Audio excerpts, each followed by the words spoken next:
Hello everybody. This time we are talking about margin trading. Margin trading is the use of borrowed funds known as margin to track a financial asset. The primary goal of margin trading is to increase the potential return on investment by leveraging borrowed capital. This method of trading allows investors to control a larger position than what would be possible with their available capital alone.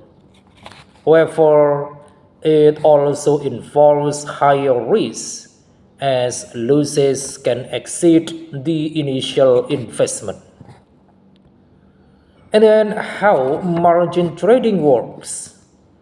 Once margin trading facility or MTF account is opened, the broker can disburse funds in it which the investors can use to buy shares.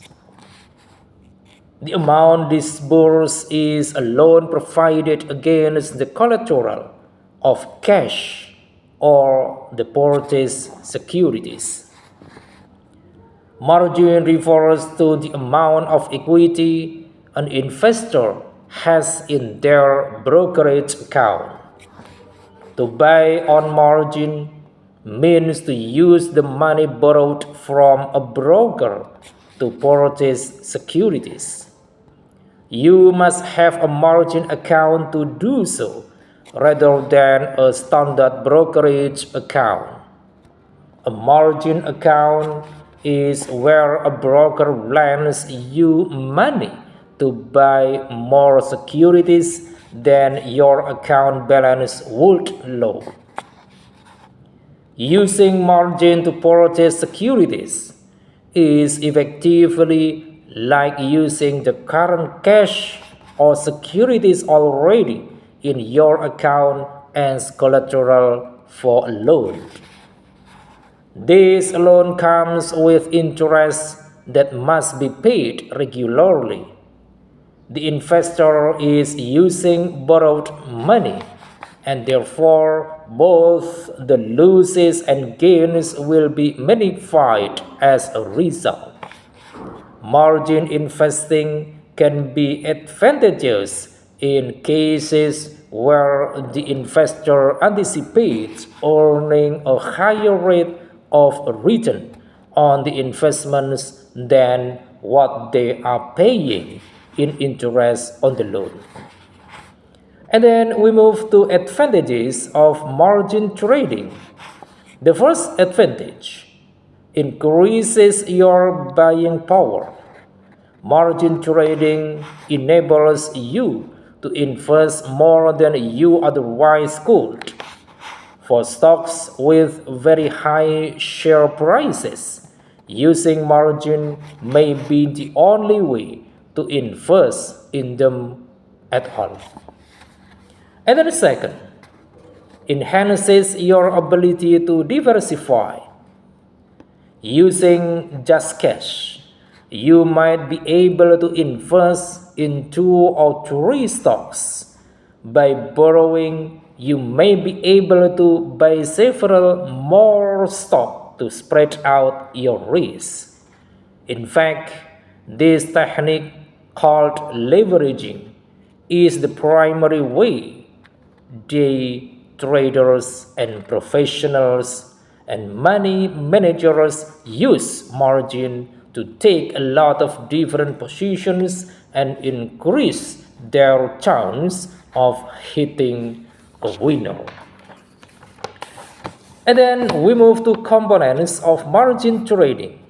The first component, minimum margin. Minimum margin is the smallest amount of money you can deposit before trading on margin. And then the second, initial margin. Initial margin is the percentage of the purchase price your own money must cover when buying securities on margin. And third, maintenance margin. Once you buy margin securities, your broker imposes a maintenance requirement on your margin account. The maintenance margin is the minimum amount of equity you must always maintain in your account.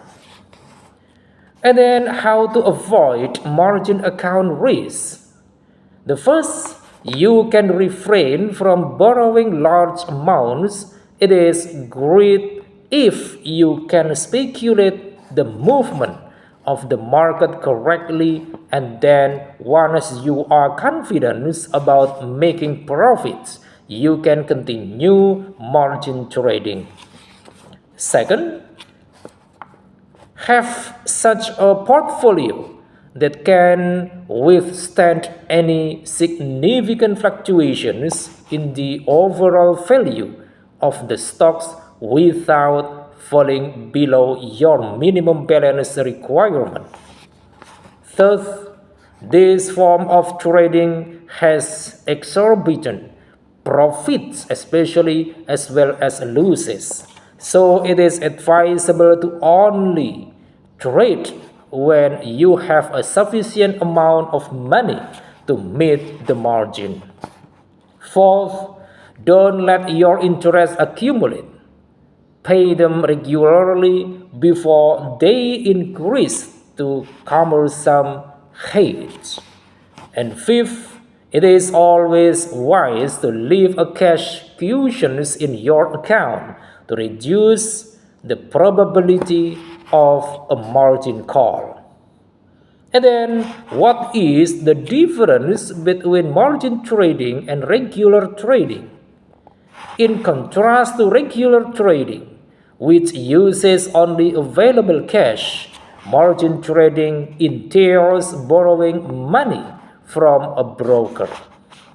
Because of leverage, potential losses from margin trading can be greater than the initial investments, making it a riskier activity.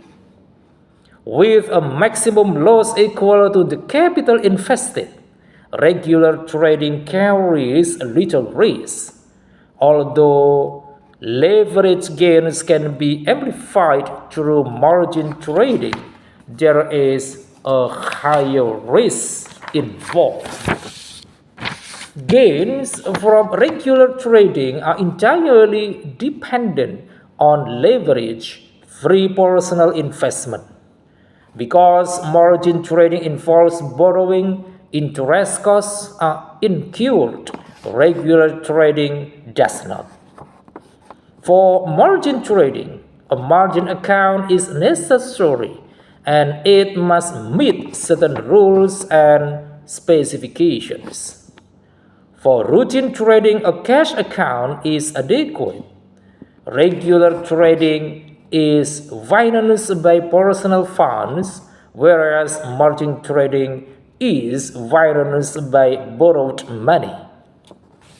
Unlike cash accounts used for regular trading, margin accounts are subject to special regulatory requirements.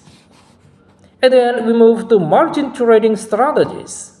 Margin borrowing may be appealing to self-directed traders, but might be too risky for newer investors.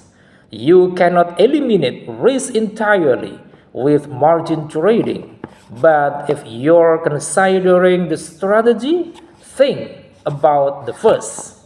Using margin trading as a short-term strategy, helping you potentially capitalize on stock gains while minimizing margin interest.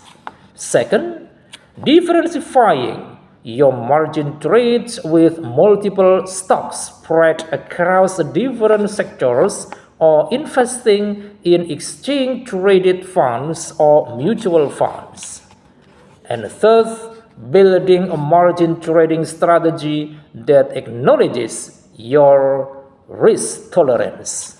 Establish a limit for your acceptable losses and consider adjusting the maintenance margin as it suits your needs. I think it is enough. Thanks for watching.